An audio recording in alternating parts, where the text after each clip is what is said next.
माताजी आवाज नहीं आ रही।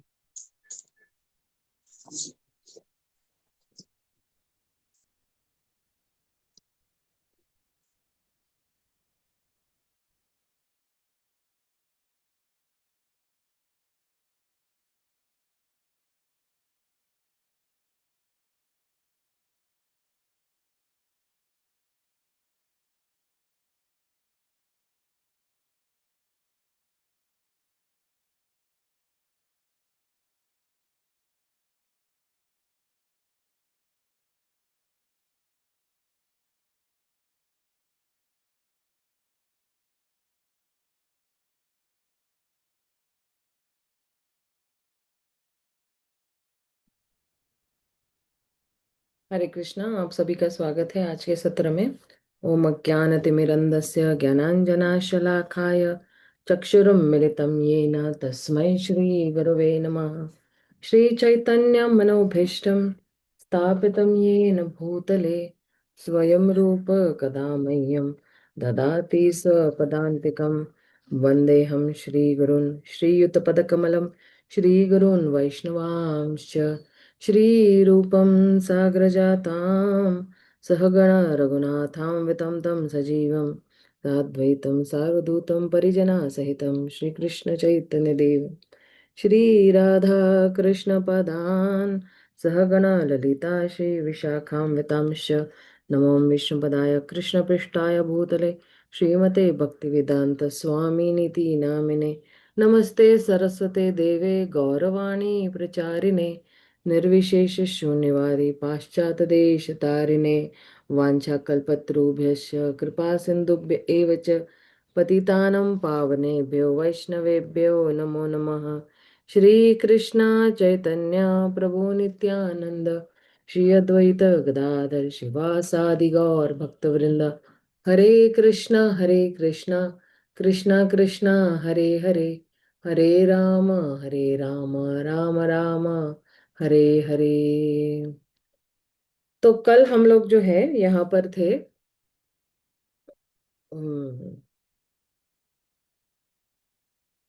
106 पे थे कि किस तरह से जो है, देखिए अभी ये जो वर्णन चल रहा है ये गर्भोदक्ष विष्णु का वर्णन चल रहा है।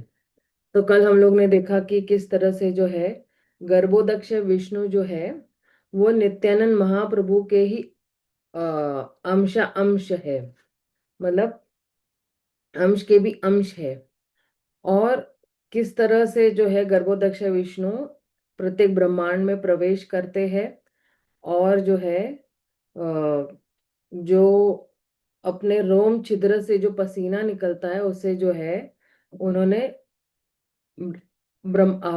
वो प्रत्येक ब्रह्मांड को जो है वो आधे पानी से भर देते हैं। और इसकी जो लंबाई और चौड़ाई है वो 500 मिलियन योजना है। हम्म। और किस तरह से जो है 14 भुवन यानी 14 जो भुवनों का रचना होती है, किस तरह से इसका सृजन करते हैं, पालन करते हैं, संहार करते हैं, किस तरह से ये गर्भोदक्ष विष्णु जो है वो जो है पूरे आ, पूरे जितने भी अलग अलग ब्रह्मांड है उनके जो है वो क्या है, वो परमात्मा है। तो यहाँ पे अब ये जो हिरण्यगर्भ बता रहे हैं, हिरण्यगर्भ अंतर्यामी जगत कारण यार अंशी करी करे विराट कल्पना। वे परमात्मा हिरण्यगर्भ अर्थात भौतिक जगत के कारण है, विराट रूप उनका अंश माना जाता है। गर्भोदक्ष विष्णु का अंश कौन है? विराट रूप है। फिर आगे क्या कह रहे अब, गर्भोदक्ष विष्णु के बारे में जो है वो यहीं पर मतलब इस श्लोक से समाप्त हो रहा है, 107 श्लोक से। हे न नारायण यार अंशेर अंश से ही प्रभु नित्यानंद सर्व अवतंस। वे भगवान नारायण भगवान नित्यानंद बलराम के पूर्णांश के अंश मात्र है। भगवान नित्यानंद समस्त अवतारों के स्तोत्र है। अब फिर क्या है? दशम श्लोकेर अर्थ कैल विवरण एकादश श्लोकेर अर्थ शृणुदिया मन। तो कह रहे इस तरह मैंने 10वें श्लोक का अर्थ बतला दिया है। अब कृपया पूरे मनोयोग से 11वें श्लोक का अर्थ सुने। ये 10वां श्लोक कौन सा है पता है? पहले अध्याय का ये 10वां श्लोक बता रहे हैं। क्योंकि लेखक ने पहले क्या किया हुआ है, काफी सारे श्लोक बता दिए थे उधर, और अब हर एक अध्याय में जो है एक एक श्लोक का डिटेल में विवरण दे रहे हैं या डिटेल में हमें समझा रहे हैं। जैसे कभी आप किसी किताब के पास चले जाओ या किताब खोलो, तो पहले उसका वो कंटेंट्स आता है ना, क्या क्या है उसके अंदर। फिर बाद में जब आगे पन्ने पलटेंगे तो पता चलेगा कि अच्छा ये कंटेंट में ये जो तीसरा अध्याय, अब ये तीसरा अध्याय, इस तरह से जो है कृष्णराज कविराज गोस्वामी जो लेखक है, इस तरह से उन्होंने जो है उसका विभाजन किया हुआ है। अब जो 11वां श्लोक है, 11वां श्लोक में जो है वो क्षीरोदक्ष विष्णु और शेष के बारे में बताने वाले हैं। तो आइए पढ़ते हैं।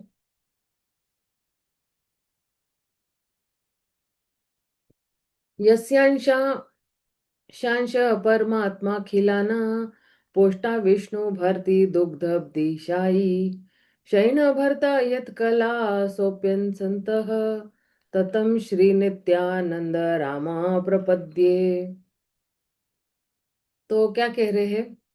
मैं उन नित्यानंद राम के चरण कमलों में सादर नमस्कार करता हूं जिनके गौण अंश कौन है? शिरोदक्ष विष्णु है।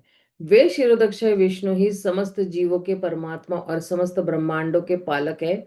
शेषनाग उनके अंशा अंश है। तो शेषनाग क्या है? उनके अंशा अंश है। नारायणेर नाभिनाल मध्ये ते धरणी धरणीर मध्ये सप्त समुद्र ये गणे। सारे भौतिक लोग उस कमल नाल के भीतर स्थित है जो भगवान नारायण की नाभि कमल से निकला है। इन लोगों के मध्य 7 समुद्र है। तो अब देखिए, ये जितने भी भौतिक लोक है वो कहाँ है? भगवान की नाभि से जो है, जो कमल का फूल खिलता है ना, तो वहां पे जितने भी है सारे भौतिक लोग जो है उसके अंदर स्थित है। सोचिए कि भगवान की नाभि कितनी बड़ी है, विराट रूप की नाभि कितनी बड़ी है। तो जो भगवान नारायण की नाभि कमल से निकली इन लोगों के मध्य, और इन लोगों के मध्य जो है ये लोकों के मध्य में कौन है? 7 समुद्र स्थित है। और फिर आगे क्या कह रहे हैं? तहा शिरोदक तहा शिरोदधि मध्ये श्वेत दीप नाम पालयिता विष्णु तारसे निज धामा। वहां क्षीर सागर के मध्य में श्वेत दीप है जो पालन करता विष्णु का धाम है। तो अब जो है वहां पे श्वेत दीप में कौन है? भगवान का जो धाम है। तो वहां पे क्षीर सागर में भगवान का धाम है। वहां क्षीर सागर के मध्य में श्वेतद्वीप है जो पालन करता विष्णु का धाम है। ज्योतिष ग्रंथ सिद्धांत शिरोमणि में विभिन्न समुद्रों के नाम इस प्रकार दिए गए हैं: लवण सागर, क्षीर सागर, दधि सागर, धृत सागर, ईशु रस सागर, सूरा सागर तथा मीठे जल का सागर। लवण सागर के दक्षिण में क्षीर सागर है, जहाँ क्षीरोदक्ष विष्णु निवास करते हैं। वहां ब्रह्मा इत्यादि देवता उनकी पूजा करते हैं। आपने देखा होगा ना कि हर बार देवी देवता जब जाते हैं तो फिर क्षीर सागर में जो भगवान लेटे होते हैं तो इन विष्णु को याचना करते हैं, राइट। फिर विष्णु जो है भगवान कृष्ण को बतलाते हैं। वैसे तो सीरियलों में और इसमें जो है बता देते हैं कि सिर्फ विष्णु ही सब कुछ करता है, लेकिन नहीं, कृष्ण के आदेश पर ही ये सब हो रहा है। अब देखिए, सकल जीवे रति है होय अंतर्यामी जगत पालक ती हो जगतेर स्वामी। अब जो है क्या कह रहे हैं, वे सारे जीवों के परमात्मा है, वे इस भौतिक जगत का पालन करते हैं और वे इसके स्वामी हैं। तात्पर्य में क्या कहा है श्रील प्रभुपाद ने? इस ब्रह्मांड में विष्णु लोक का वर्णन लघु भागवतामृत में प्राप्त है, जो विष्णु धर्मोत्तर से लिया गया है। रुद्र लोक अर्थात शिवजी के लोक के ऊपर विष्णु लोक नामक ग्रह है, जिसकी परिधि 4 लाख मील है और जो किसी भी मर्त्य प्राणी की पहुंच से बाहर है। जो जन्म मृत्यु के चक्कर में फंसा हुआ है वो वहां पे नहीं जाता है। इस द्वीप इस विष्णु लोक के ऊपर तथा सुमेरु पर्वत के पूर्व में लवण सागर में महाविष्णु लोक है, जो एक सुनहरा द्वीप है। कभी कभी ब्रह्मा जी तथा अन्य देवतागण भगवान विष्णु से भेंट करने वहां पर जाते हैं। भगवान विष्णु लक्ष्मी सहित वहां शयन करते हैं और कहा जाता है कि वर्षा ऋतु के 4 महीने वे शेष शैया पर शयन करने का आनंद लेते हैं। आप देखना, ये एक शेष शैया पर शयन करने का भी एक आनंद है, राइट, भगवान के लिए।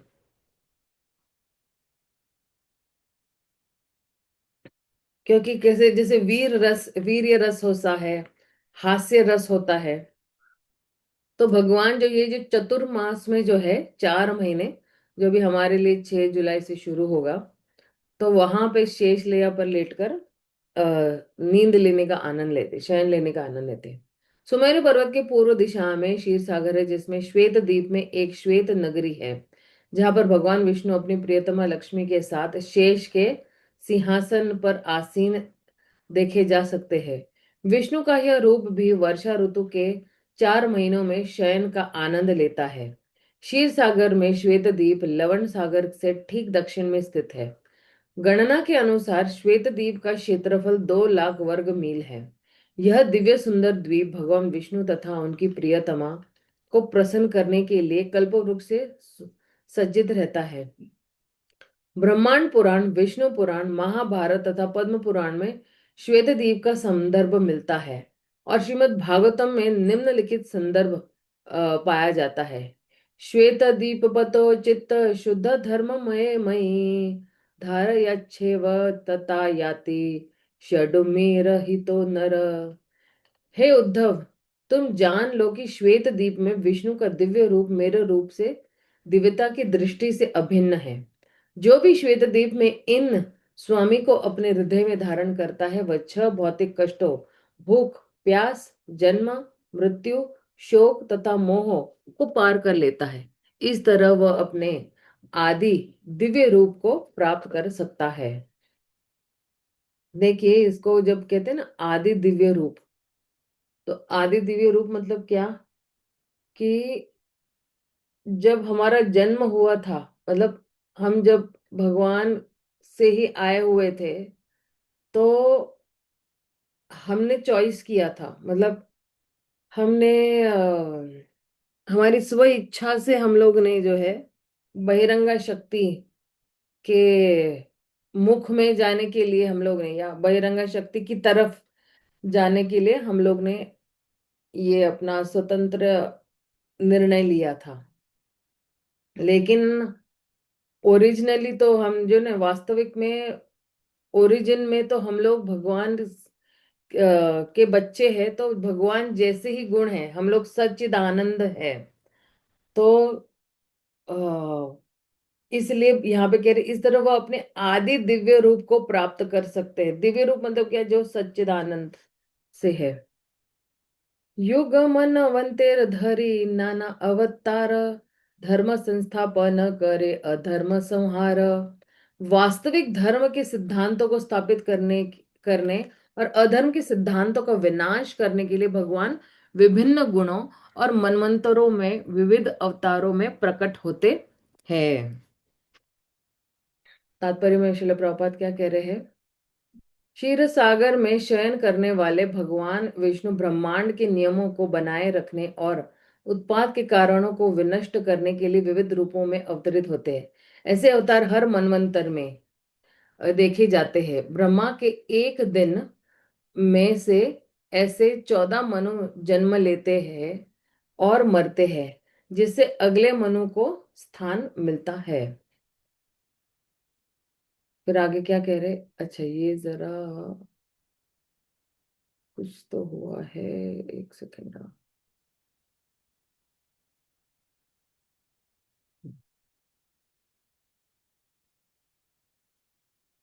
तो कह रहे हैं कि देवगणे ना पाय याहार दर्शन, शिरोदख तीरे याई करे न स्तवन। अनुवाद: उनका दर्शन न पाकर देवता गण क्षीर सागर के तट पर जाते हैं और उनकी स्तुति करते हैं। और फिर क्या करते हैं? अब देखिए तात्पर्य में प्रभुपाद क्या कह रहे हैं। स्वर्गलोक आदि लोगों में रहने वाले स्वर्ग के निवासी तक श्वेत द्वीप में भगवान विष्णु का दर्शन नहीं कर पाते। वे द्वीप तक नहीं पहुंच पाते, केवल क्षीर सागर के तट पर पहुंचकर भगवान की दिव्य स्तुति करते हैं कि वे विशेष अवसरों पर अवतार के रूप में प्रकट हों। आपने देखा होगा ना कि तट पर खड़े हैं और फिर सिर्फ उनको आवाज सुनाई देती है। वैसे तो सीरियलों में बताते हैं विष्णु जी शेषशैया पर लेटे हुए और उनको वार्तालाप, लेकिन जो है सब लोग जहाँ पे याचना करने जाते हैं किसी अवसर पर अवतार के लिए, या उनकी कोई परेशानी लेकर जब भी जाते हैं, तो उनको एक्चुअली विष्णु की सिर्फ आवाज सुनाई देती है। पूर्णतः विष्णु जी दिखाई भी नहीं देते हैं। और ब्रह्मा और आवाज भी किसको सुनाई देती है? सिर्फ ब्रह्मा जी को सुनाई देती है। फिर ब्रह्मा जी सबको बताते हैं। तबे अवतारी करे जगत पालना, अनंत वैभव तार नाही क गणना। तब वे भौतिक संसार का पालन करने के लिए अवतरित होते हैं। उनके अनंत ऐश्वर्य की गणना नहीं की जा सकती है। से विष्णु होय यह अंशे अंशा शेर अंश, से प्रभु नित्यानंद सर्व अवतंस। ये भगवान विष्णु नित्यानंद प्रभु के पूर्णांश के अंश के भी अंश है, क्योंकि भगवान नित्यानंद समस्त अवतारों के उद्गम है। श्वेतद्वीप के स्वामी में सृजन तथा संहार की महान शक्ति है। श्री नित्यानंद प्रभु शंकरशन के आदि रूप साक्षात बलदेव होने के कारण श्वेतद्वीप के भगवान के आदि रूप है। इनके भी आदि रूप, भगवान विष्णु के भी आदि रूप कौन है? नित्यानंद महाप्रभु है। अब देखिए, अब इस श्लोक से जो है, अब शेषनाग जो है उनका वर्णन आता है। तो 5 श्लोकों में शेषनाग का वर्णन हो रहा है। और इसके बाद जो है बहुत महत्वपूर्ण है, इसके बाद नित्यानंद महाप्रभु की जो है महिमा आएगी, कि नित्यानंद महाप्रभु की पहचान जो है वो क्या है, उनका मूड क्या है ना, मतलब उनका भाव क्या है जब वो नित्यानंद चैतन्य महाप्रभु की सेवा करते हैं। से विष्णु शेष रूपे धरे न धरणी, कहा आछे महेशेरे हे न नाही जानी। वही भगवान विष्णु भगवान शेष के रूप में सारे लोगों को अपने शरीरों पर धारण करते हैं, यद्यपि वे यह नहीं जानते कि वे कहाँ है, क्योंकि अपने सिरों पर उन्होंने उनके अस्तित्व का आभास नहीं हो पाता। ये बहुत ही अच्छा है। सहस्त्र विस्तरण यार फड फणार मंडल, सूर्य जानी मणि गण करे जलमल। उनको हजारों फैले हुए फन सूर्यों को भी मात देने वाले चमचमाती मणियों से सज्जित रहते हैं। ओ, ये बहुत बढ़िया वर्णन दिया है। फिर क्या कह रहे?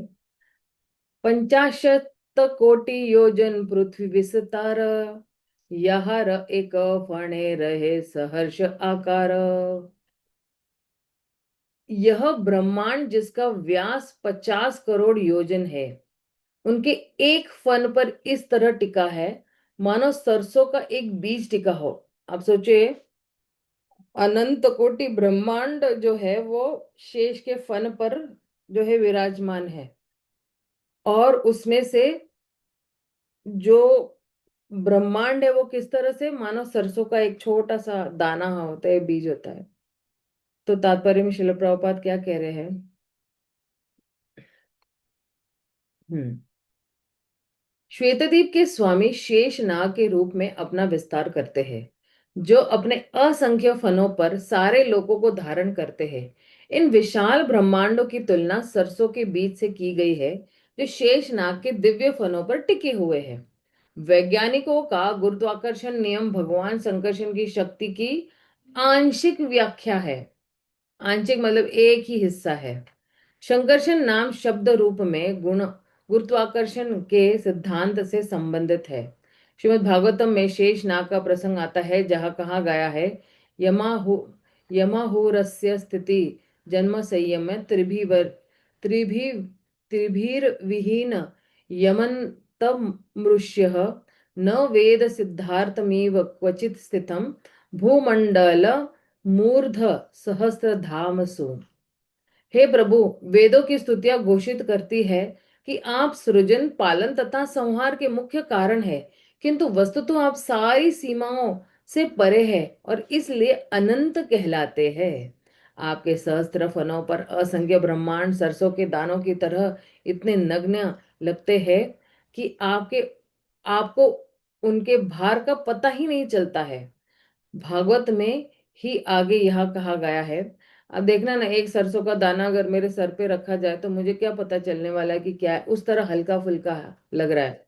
और एक ब्रह्मांड हमें पता है 14 भुवन है उसमें, नीचे के नर्क लोग, ऊपर के स्वर्ग लोग, और तो कितना भारी लगेगा, राइट। एक गोवर्धन ही कोई उठाने के लिए हमको बोलेंगे तो हम कर ही नहीं पाएंगे।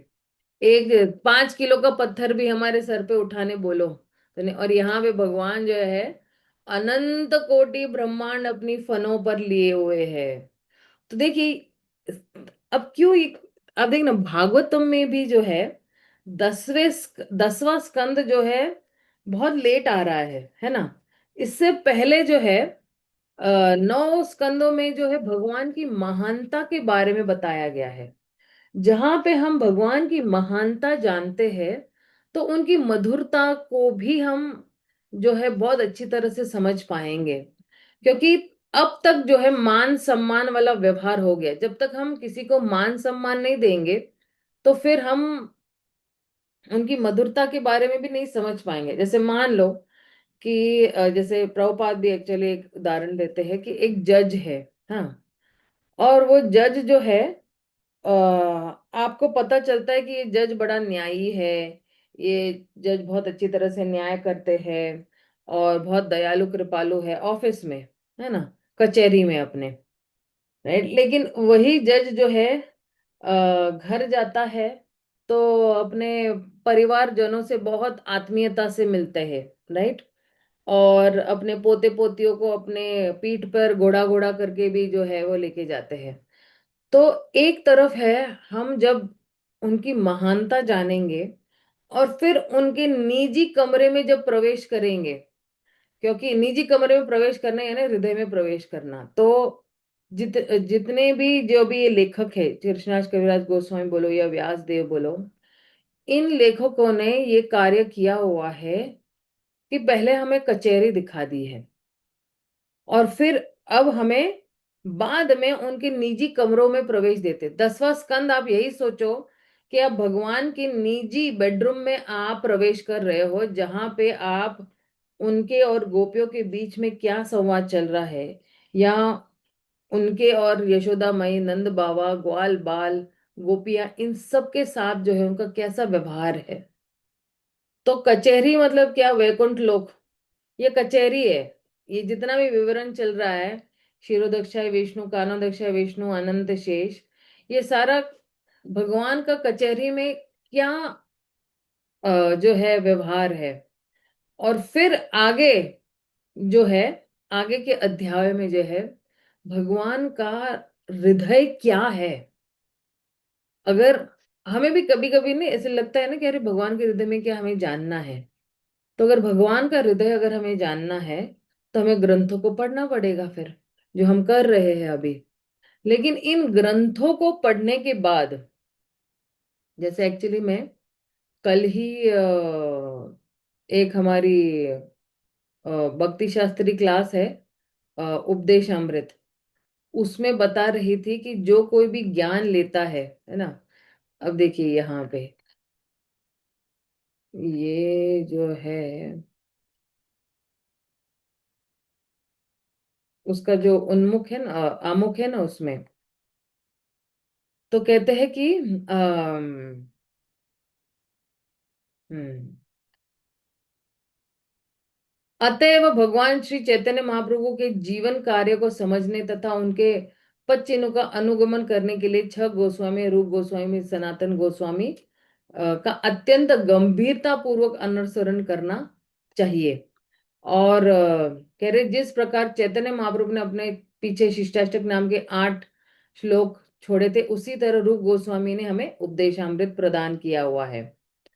तो समस्त आध्यात्मिक कार्यों में मनुष्य का पहला कर्तव्य अपने मन तथा इंद्रियों को वश में करना है। मन तथा इंद्रियों को वश में किए बिना कोई भी व्यक्ति आध्यात्मिक जीवन में प्रगति नहीं कर सकता है। इस भौतिक जगत में प्रत्येक व्यक्ति रजोगुण तथा तमोगुण में रहता है। मनुष्य को रूप गोस्वामी के उपदेशों पर चलना चाहिए। और अब देखिए, अब मेन आ रहा है। कृष्ण भावनामृत में प्रगति अनुयायी की मनोवृत्ति पर निर्भर करती है।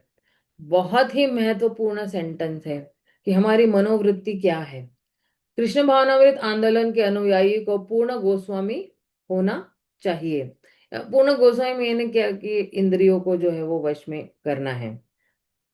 फिर वो कह रहे हैं कि पहले गोस्वामी तथा बाद में भगवान का शुद्ध भक्त बनकर जीवन की सर्वोच्च सफलता प्राप्त करने के लिए मनुष्य को श्री उपदेशामृत नामक उपदेश का पालन करना चाहिए, जिन्हें श्री रूप गोस्वामी ने दिया हुआ है। और एक और बहुत महत्वपूर्ण सेंटेंस जो था कल, इसी में आता है, तात्पर्य में आ रहा है एक्चुअली। हम्म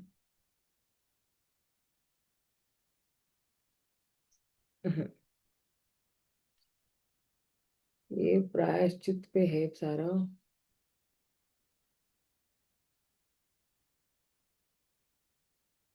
हम्म हम्म अतएव असली प्रायश्चित तो हमारी सुप्त कृष्ण भावनामृत को जागृत करना है। असली पश्चाताप तो वास्तविक ज्ञान की प्राप्ति है और इसकी एक प्रामाणिक विधि होती है। तो हम लोग क्या कर रहे हैं, हम प्रायश्चित कर रहे हैं अभी। जब जब हम ग्रंथ पढ़ रहे हैं और ज्ञान प्राप्त कर रहे हैं तो एक्चुअली हम प्रायश्चित कर रहे हैं। जब कोई पूछेगा अच्छा प्रायश्चित किस बात का, हमने क्या ऐसा किया है कि हम प्रायश्चित करें, तो सबसे बड़ी भूल जो हम लोगों ने की हुई है जीवन में, आत्मा के जीवन में, ओके, हमारे जो भी है, तो हमने सबसे बड़ी भूल क्या की हुई पता है आप लोगों को? कि हम भगवान को भूल गए, सबसे बड़ी भूल की हुई है। हम भगवान से विलग हो गए, हम बागी हो गए। तो जब कोई नियमित रूप से स्वच्छ रहने की प्रक्रिया का पालन करता है तो वह बीमार नहीं पड़ता है। तो सबसे बड़ी बीमारी हमको क्या है? हम भगवान को भूल गए हैं, ये सबसे बड़ी बीमारी। तो फिर से हम बीमार नहीं पड़ेंगे, फिर से हम भगवान को नहीं भूलेंगे। मनुष्य जीवन कुछ निश्चित सिद्धांतों के अनुसार अपने मूल ज्ञान को पुनर्जागृत करने के निमित्त होता है। ऐसे निमित्त जीवन का तपस्या कहलाती है। तो तपस्या के एक माध्यम से, अभी आप देखिए ना, रोज सुबह आप लोग अपना मूल्यवान समय दे रहे हैं, जितने भी 7 8 10 लोग हैं यहाँ पे। तो हम लोग क्या कर रहे हैं, सुबह सुबह तपस्या ही कर रहे हैं कि हम जो है, हमें पढ़ने की आदत नहीं है, लेकिन चलो कोई पढ़ रहा है तो हम आके सुन ले कम से कम, ताकि जो है हम वापस भगवान को भूलने की भूल न करें। सबसे जो कहते हैं ना कि सबसे बड़ी बीमारी भगवान को भूलना है, तो फिर हम वापस बीमार नहीं पड़ना चाहते हैं। तो इसलिए जब भगवान की महानता को जानेंगे तो उनकी मधुरता जो है, हम पहले तो अच्छी तरह से समझ पाएंगे, उनको सराहेंगे भी, और उनसे ईर्ष्या नहीं करेंगे कि अच्छा भगवान ही क्यों गोपियों के साथ, मैं क्यों नहीं गोपियों के साथ, अरे भगवान ही इतना सारा ऐश्वर्य भोग रहे हैं, मैं क्यों नहीं भोग सकता हूँ, मेरे में ऐसी क्या कमी है कि मैं नहीं, मैं तो इतना कुछ करता हूँ, इतना दान पुण्य ये वो करता हूँ, है ना। तो ये जो है ना, ये ईर्ष्या भाव मनुष्य को नहीं आएगा। ये ये जो भगवान से ईर्ष्या, मतलब ईर्ष्या करने के वजह से ही तो हम यहाँ पे आए हुए हैं। क्योंकि जब तट पे, हम तट से आए हैं, राइट, मैंने हमेशा बताती हूँ क्योंकि आप देखना लॉजिक क्या है। लॉजिक मतलब क्या, तर्क क्या है, ठीक है ना। कि भगवान भगवत गीता में कहते हैं कि जो मेरे जन्म और कर्मों को जान लेता है तो वो वापस पुनर्जन्म न विद्यते, वापस इस भौतिक जगत में नहीं आता है। मतलब क्या, कि जो लोग आ, यहां से वहां गए हैं, भगवान का जन्म कर्म दिव्य है ये समझकर, तो वो वापस नहीं आएंगे। लेकिन हम तो यहाँ पे है, मतलब क्या, कि हम वहां पे कभी थे ही नहीं। आध्यात्मिक जगत में हम कभी थे ही नहीं, क्योंकि अगर एक बार जो वहां जाता है वापस नहीं आता है यहाँ पर। शिला प्रभुपाद की बात अलग है, भगवान ने उनको धक्का दिया था। प्रभुपाद भी कहते हैं ये बात, कि भगवान ने मुझे धक्का दिया था इसलिए मैं नीचे आ गया। तो नित्य नित्य सिद्ध पुरुष जो है और नित्य बद्ध में फर्क है। अब हम जो है वो नित्य बद्ध है, राइट, और नित्य सिद्ध अलग है। अब नित्य बद्ध होने के बावजूद भी जो है, हम साधना सिद्ध भी हो सकते हैं और हमें कृपा सिद्धि भी मिल सकती है। जैसे किसी भक्त की बिल्कुल अनुकंपा मिल गई तो हम कृपा सिद्ध कहलाएंगे। तो कृपा मिली तो बिल्कुल हमारी भक्ति की गाड़ी बिल्कुल आगे चल पड़ेगी। तो दो तरीके से हमें सिद्धि मिल सकती है, एक है कृपा सिद्धि और एक साधना। साधना इतनी अच्छी करेंगे तो साधना सिद्ध होकर हम आध्यात्मिक जगत में पहुंच जाएंगे। तो इसलिए जो है, हम जब तट पे थे तो हमारे पास एक विकल्प था, चॉइस था, कि या तो बहिरंगा शक्ति की तरफ जाए या फिर अंतरंगा शक्ति की तरफ जाए। लेकिन हमने यहाँ पे बहिरंगा शक्ति चुनी, इसलिए हम लोग यहाँ पे नीचे गिर गए हैं। अब हमारे चॉइस पे, हमारी ही स्वतंत्रता की वजह से हम लोग यहाँ पर है। लेकिन अब जब हमें पता चल जाता है कि मेरा शाश्वत संबंध भगवान कृष्ण के साथ है, तो फिर मैं पश्चाताप करना शुरू कर देती हूँ कि अरे रे रे, मुझे तो ज्ञान अर्जित करना है, मुझे जो है भगवान के बारे में और जानना है, भगवान कौन है, मेरा जिसके साथ संबंध बनने जा रहा है आध्यात्मिक जगत में, वो व्यक्ति कौन है, मुझे पता करना है, क्या है उनकी महानता, क्या है उनकी मधुरता, ये सब मुझे अच्छी तरह से जानना है, ताकि मैं फिर से जो है कोई ऐसी गलती ना करूं और मैं हमेशा अंतरंगा शक्ति के ही जो है दायरे में रहूं। मैं कभी भी बहिरंगा शक्ति से प्रभावित ना हूं, मैं हमेशा अंतरंगा शक्ति से प्रभावित रहूं। तो इसलिए जो है हमारे सारे कार्य जो है वो अंतरंगा शक्ति की तरफ झुके हुए हैं, या झुके हुए होने चाहिए। तब जाके जो है हमारा असली संबंध जो है भगवान के साथ जो है वो पुनर्स्थापित हो जाता है। ज्ञान के माध्यम से यही हमारा पश्चाताप है, ठीक है।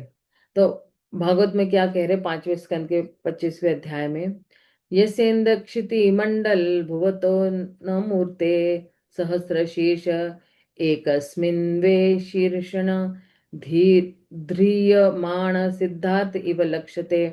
भगवान अनंत देव के हजारों फन है, प्रत्येक फन एक लोक को धारण किए रहता है, जो सरसों के बीज जैसा लगता है। तो ये जो है, ये अनंत शेष के बारे में और आगे बता रहे हैं। सेत अनंत शेष भक्त अवतार, ईश्वरेर सेवा विना नहीं जाने आर। ये बहुत अच्छा श्लोक है।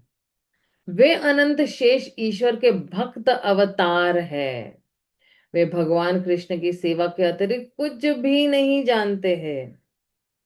तो अगर किसी को, अगर सेवा बहुत अच्छी तरह से करनी है तो अनंत शेष को प्रार्थना करेंगे, क्योंकि जो जिसके पास जो भाव होगा वही वो भाव ट्रांसफर कर पाएगा हमारे में, राइट। तो ये जो है अनंत शेष में तात्पर्य में क्या कह रहे हैं, श्रील जीव गोस्वामी ने अपने ग्रंथ कृष्ण संदर्भ में शेष नाग का वर्णन इस प्रकार किया है। श्री अनंत देव के हजारों मुख है और वे पूर्ण स्वाधीन है, वे पूर्ण पुरुषोत्तम भगवान की सेवा करने के लिए सदैव तत्पर रहते हैं, वे उनके आदेश की सदा प्रतीक्षा करते रहते हैं। शंकरशन वासुदेव के प्रथम विस्तार है, और चूंकि वे अपनी खुद की इच्छा से प्रकट होते हैं, अतएव स्वराट अर्थात पूर्णतया स्वाधीन कहलाते हैं। अतएव वे असीम है और देश काल की सारी सीमाओं से परे है। वे स्वयं 1,000 शीश वाले शेष के रूप में प्रकट होते हैं। स्कंद पुराण के अयोध्या महात्म्य अध्याय में इंद्रदेव ने अपने समक्ष लक्ष्मण के रूप में खड़े भगवान शेष से प्रार्थना की, कृपया अपने नित्य धाम विष्णु लोक को चले जाए, जहां आपके अंश शेष अपने पनों समेत उपस्थित है। इस तरह लक्ष्मण को पाताल लोक के क्षेत्र में भेजकर इंद्र भी अपने लोक को वापस चले गए। यह उदाहरण इंगित करता है कि चतुर्व्यूह के शंकरषण भगवान राम के साथ लक्ष्मण के रूप में अवतरित होते हैं। जब भगवान राम अंतर्धान हो जाते हैं तो शेष भी अपने आप को लक्ष्मण से विलग कर लेते हैं और वे अपने पाताल क्षेत्र को लौट जाते हैं। लक्ष्मण अपने धाम वैकुंठ चले जाते हैं। लघु भागवतमृत में निम्नलिखित विवरण मिलता है। द्वितीय चतुर्युग के शंकरषण राम के रूप में प्रकट होते हैं और जिनके साथ शेष रहते हैं, जो ग्रहों को धारण किए रहते हैं। शेष के दो स्वरूप है, एक तो ग्रहों को धारण करने वाला और दूसरा शैया रूपी सेवक का है। मतलब आप देखना, जब कोई सर्प जो है वो कुंडली मार के जब बैठ जाता है ना, तो फिर शेष जो है क्या करते हैं, भगवान के लिए जो है वो शैया रूप जो है, भगवान उसी शेष नाग जो शैया के रूप में है उस पर लेट जाते हैं। ग्रहों को धारण करने वाले शेष शंकरषण के शक्ति अवतार है, अतएव कभी कभी वे भी शंकरषण कहलाते हैं। शेष का शैया शैया स्वरूप भगवान के नित्य सेवक का है। ये बहुत बढ़िया है। फिर आगे क्या कह रहे हैं। सहस्रवदने करी कृष्ण गुण गाना, नव नर विधि गुण गाना, अंत नाही पाना। अपने 1,000 मुखों से वे भगवान कृष्ण की महिमा गान करते हैं, किंतु इस प्रकार सदैव गुणगान करते रहने पर भी वे भगवान के गुणों का कभी भी पार नहीं पाते। मतलब ये एक्चुअली यहाँ पे क्या कहना चाहते हैं कि भगवान के गुण इतनी तेजी से बढ़ रहे हैं हर क्षण कि अनंत शेष जो है अनंत काल से भगवान के गुणगान किए जा रहे हैं, लेकिन वो पकड़ नहीं पा रहे हैं, मतलब मैच नहीं कर पा रहे हैं कि जितनी तेजी से, कितनी तेजी से भगवान के गुण अनंत काल से जो है बढ़ते जा रहे, बढ़ते जा रहे, बढ़ते जा रहे हैं। और शेष भी उनका गुणगान कर रहे हैं, 1,000 मुख से करने के बावजूद भी जो है वो पार नहीं कर पा रहे हैं, ये यहाँ पे कह रहे हैं। सनकादि भगवत शुने यार मुखे, भगवानेर गुण कहे भासे प्रेम सुखे। चारों कुमार उनके मुख से श्रीमद् भागवत सुनाते हैं और भगवत प्रेम के दिव्य आनंद में मग्न होकर उसे दोहराते चलते हैं। छत्रपादुका शय्या उपाधान वसना, आराम आवस यज्ञ सूत्र सिंहासन। वे निम्नलिखित सभी रूपों को धारण करके भगवान कृष्ण की सेवा करते हैं। छाता, पादुका, शैया, तकिया, वस्त्र, आराम कुर्सी, निवास स्थान, यज्ञोपवीति तथा सिंहासन। ये जो है, जो अनंत शेष जो है भगवान को अलग अलग तरीके से उनकी सेवा करते हैं, अपना विस्तार करते हैं। कभी छत्र के रूप में अपना विस्तार करते, कभी पादुका के रूप में, कभी शैया के रूप में, कभी तकिया के रूप में, कभी वस्त्र के रूप में, कभी आराम कुर्सी के रूप में जो है भगवान जो है की सेवा करते हैं। एतमूर्ति भेद करी कृष्ण सेवा करे, कृष्ण रे शेषता पांचा शेष नाम धरे। अनुवाद। उन्होंने कृष्ण की दासता की चरम सीमा प्राप्त कर ली है, अतः वे भगवान शेष कहलाते हैं। वे कृष्ण की सेवा के लिए नाना रूप धारण करते हैं और इस तरह उनकी सेवा करते हैं। फिर ये क्या कह रहे हैं, अब यहाँ पे है ना, शेष का जो है वर्णन समाप्त हो रहा है ये लास्ट श्लोक में। सेत अनंत यार कही एक कला, हेनु प्रभु नित्यानंद के जाने तार खेला। भगवान अनंत जिस पुरुष की कला है, अर्थात पूर्णांश के अंश है, वे नित्यानंद प्रभु है। अतएव नित्यानंद प्रभु की लीलाओं को भला कौन जान सकता है। तो आप देखना, शेष का ये एक जो दासत्व वाला भाव है, उन्होंने कृष्ण की दासता की चरम सीमा प्राप्त कर ली है। मतलब क्या कि वो भगवान को की सेवा करने के लिए इतने आतुर है, इतने आतुर है, वो कोई भी रूप धारण कर सकते हैं। और एकदम बिल्कुल इंस्टेंट, मतलब तुरंत ही। अब भगवान को अगर चलना है तो तुरंत ही पादुका बन जाएंगे। भगवान को अगर लेटना है तो तुरंत ही जो शैया बन जाते हैं। भगवान को अगर पानी पीना है तो ग्लास बन जाते हैं। भगवान को अगर जो है कुछ अ, अ, खाना खाना है, या भूख लगी या भोजन लेना है, तो तुरंत प्लेट बन जाएंगे, चमचा बन जाएंगे, कटोरी बन जाएंगे, और अंदर के पदार्थ भी बन जाएंगे।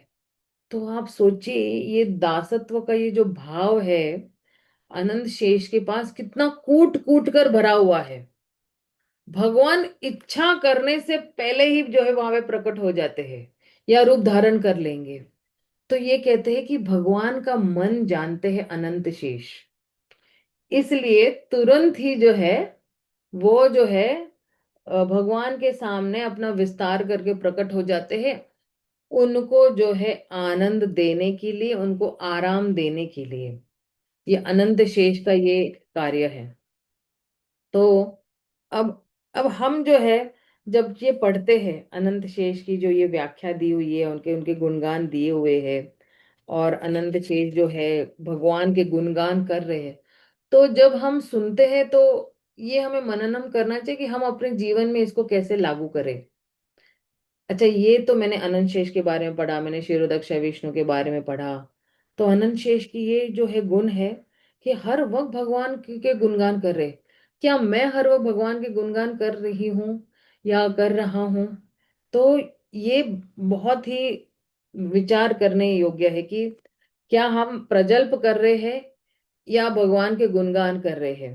क्योंकि ये जो जिह्वा जो है मिली हुई है हमें, ये भगवान के गुणगान करने के लिए। जिह्वा के दो कार्य हैं, एक तो भगवान का गुणगान करना और एक कृष्ण प्रसाद खाना। ये दो ही कार्य हैं। अब इन दो कार्यों में से क्या हर वक्त हम भगवान के गुणगान कर रहे हैं, या हर वक्त हम भगवान का प्रसाद पा रहे हैं, या केवल होटल और मिठाई की दुकानों पे जाके जो है हम खा रहे हैं, या केवल कृष्ण प्रसाद खा रहे हैं। जैसे एक्चुअली रूप गोस्वामी कल भी जो है मतलब उपदेशामृत में बताते हैं कि हमें जो है अगर इंद्रियों को संयम में रखना है तो केवल शुद्ध भक्त द्वारा बनाया हुआ, जो कम से कम 16 माला व्यक्ति कर रहा है, उसके हाथ का ही खाना चाहिए। हमें किसी भी भंगी के हाथ का नहीं खाना चाहिए, या किसी भी जो है जो भगवान का नाम नहीं ले रहा है उसके हाथ का नहीं खाना चाहिए। जैसे होटलों में है ना, मैं कल बता रही थी, होटलों में क्या होता है कि मान लो आपने ऑर्डर दिया हुआ है, ठीक है ना। अब हर एक होटल में ना एक टेबल नंबर रहता है। तो मान लो आप टेबल नंबर 7 पे बैठे थे और आपका ऑर्डर आपने दे दिया है, तो वो जाके अंदर बैरा जाके बताएगा उस बावर्ची को, अरे टेबल नंबर 7 पे ये आइटम बना के दे दो। तो अब ये बनाना शुरू करता है, लेकिन ये थोड़ा क्रोधित है, ये क्रोध में किसी के साथ फोन पर बात कर रहा है, और क्रोध में बोल रहा है कि मैं साले का खून पी जाऊंगा, खून कर दूंगा, इस तरह से, नहीं क्या, गाली गलौज करके। अब आप सोचिए कि वो हमारे लिए बना रहा है कुछ, और वो गाली गलौज करते हुए बना रहा है। अब वही गाली गलौज वाला, क्योंकि उसके अंदर उसने अपने क्या डाल दिया, अपनी वही दूषित चेतना डाल दी हमारे भोजन में, और ये ट्रांसफर हो गया हमारे भोजन में। अब थाली हमारे सामने आते और हम लोग पा लेते हैं उसको, ना उसको खा लेते हैं उसको। तो वही चेतना हमारे में भी आ गई। हमारे में कभी सपने में भी किसी का खून करने की हम सोच नहीं सकते हैं, और उसका खा के हम वाकई में किसी का कर भी देते हैं। तो ये बहुत ही भयंकर स्थिति है। अगर कोई इस तरह से जो है बाहर का कुछ खा लेता है, या फिर जो है और ये मिठाई की दुकानों में भी जो है, कोई ये लोग कोई इतने जो है ना, जो गांव से भाग कर आए हुए लोगों को लगा देते हैं काम पे, जो चोरी चपाटी ये वो करते रहते हैं, तो उसकी वृत्ति जो होती है ना, उसकी जो चेतना है चोरी चपाटी करने वाली, वो वृत्ति हमारे में आ जाती है। इसलिए प्राय बाहर का खाना हमें खाना ही नहीं चाहिए, किसी भी हाथ का। तो और इसके लिए अगर जहाँ चाहवा रहा है, भगवान जो है हर एक भक्त के लिए उपस्थित है। अगर हमें भूख लगी है तो भगवान उसका इंतजाम करेंगे, लेकिन हमें अडिग रहना है कि खाऊंगा तो केवल कृष्ण प्रसाद खाऊंगा, नहीं तो भूखा मर जाऊंगा। तो अब वो भगवान की टेंशन हो जाती कि आपको कहाँ से वो लेके आएंगे प्रसाद आपके लिए। तो इस तरह से जो है हमें जो है सोचना चाहिए कि किस तरह से जो है अनंत शेष भी गुणगान कर रहे हैं, मैं भी किस तरह से भगवान का गुणगान कर सकता हूँ। और अनंत शेष जो है वो सेवा अवतार कहलाते हैं। तो हालांकि हम अनंत शेष की तो नकल नहीं कर सकते, लेकिन प्रयास तो कर सकते हैं ना कि किस तरह से मैं रोज निज रूप मेरा जो है जो मेरा वास्तविक स्वरूप है, जीवेरे स्वरूप है कृष्ण रे नित्य दास। तो किस तरह से मैं भगवान की अलग अलग प्रकार से सेवा करके उनको जो है आनंद दूंगा या आनंद दूंगी। किस तरह से मैं जो हूँ रोज भगवान को जो है फूल चढ़ाकर आनंद दूंगी, अगरबत्ती चढ़ाकर आनंद दूंगी, या अच्छे अच्छे पकवान बनाकर भगवान को आनंद दूंगी, या उनका श्रृंगार करके भगवान को आनंद दूंगी। अगर किसी के पास विग्रह नहीं भी है तो कम से कम जो है आप भगवान को फूल दीप धूप ये तो चढ़ा ही सकते हैं। और जो भी आप भोजन बना रहे हैं तो वो भगवान को भोग लगाकर खा सकते हैं। कोई नौकरी जा रहा है, कोई बिजनेस कर रहा है, तो वो सोच सकता है कि अरे मैं इतना अच्छा कमाऊंगा कि भगवान के लिए मैं कुछ कर पाऊँ, है ना। भगवान मैं जो भी कमा रहा हूँ तो मैं भगवान के लिए ही कमाऊंगा मैं, है ना। उसमें से कुछ हिस्सा जो है अपने परिवार के लिए रखकर कुछ हिस्सा मंदिर को दूंगा, ताकि मंदिर जो है वहां पे विग्रह है, तो उस विग्रह को किस तरह से मैं जो हूँ आनंद दे पाऊँ, है ना। विग्रह जी, अब देखना मंदिर में अगर हम जाते हैं तो विग्रह होते हैं ना तीन, अभी तीन चार विग्रह होते हैं कभी कभी। कई लोगों के पास चार विग्रह होते हैं, जैसे गौर निताई है, जगन्नाथ बलदेव सुभद्रा है, राधा कृष्ण है, और एक और श्रीनाथ जी भी है, या कोई और जो है विग्रह इस तरह से होते हैं। तो इसे तीन ऑल्टरों का एक पूरा मतलब मैनेजमेंट करना, ये बहुत ही मुश्किल काम है। तो उसके लिए मैन पावर भी चाहिए, और उसके लिए धन भी चाहिए, उसके लिए सारे जो है वस्तुएं भी बहुत सारी चाहिए। तो उसमें से हम भी अपना योगदान दे सकते हैं कुछ कुछ करके, कि रोज भगवान को फूल हार लगते हैं, है ना। तो चलो अब मैंने कुछ दे दिया, 501 रुपए भगवान के फूल के लिए। अब देखना, जब आप हुंडी में डालते हो या आप लिखवाते हो, है ना, पर्ची कटवाते हो, आपने बोल दिया ना कि ये 501 भगवान के फूल हार के लिए है, तो ये भगवान तक पहुंच गया, क्योंकि आपने तो उसी उद्देश्य दिए थे। अब मंदिर जो है वो पैसे कहाँ पे इस्तेमाल करेगा वो हमारी हेडेक नहीं है। आपने तो फूलहार के लिए दे दिया तो वो चला जाएगा वो फूलहार सेक्शन में। जो रोज भगवान के लिए 3-4 हजार के फूल जो लगते हैं फूलहार बनाने के लिए, आप समझो पहुंच गए आपके वहां पे। उसमें बहुत माथा लगाने की जरूरत नहीं है हम लोगों को, हमने इस उद्देश्य से दे दिया, भगवान तक पहुंच गया।